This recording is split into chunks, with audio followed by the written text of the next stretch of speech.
You frequently hear people like Rudy Giuliani say collusion is not a crime. I've been sitting here looking in the federal code trying to find collusion as a crime.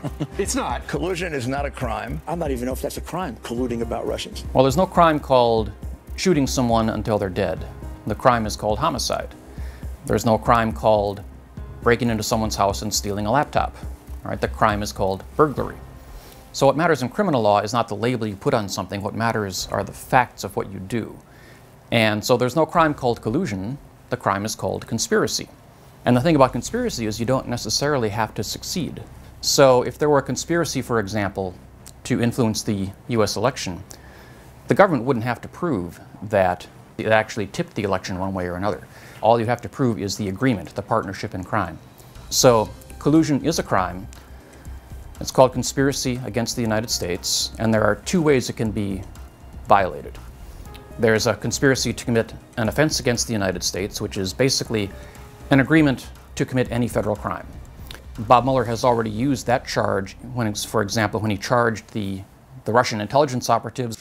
The indictment charges 12 Russian military officers by name for conspiring to interfere with the 2016 presidential election.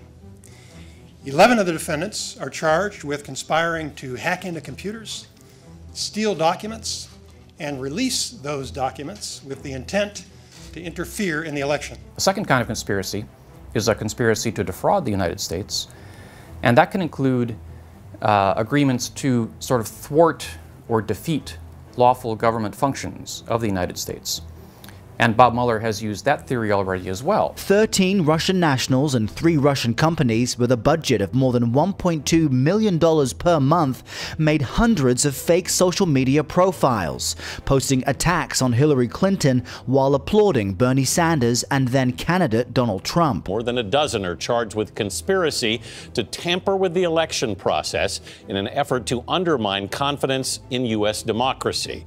The big outstanding question and the big remaining thing that Mueller is going to determine is, were members of the Trump campaign or other Americans involved with them in those efforts to tip the election? And if they were, then they're potentially liable for that exact same conspiracy.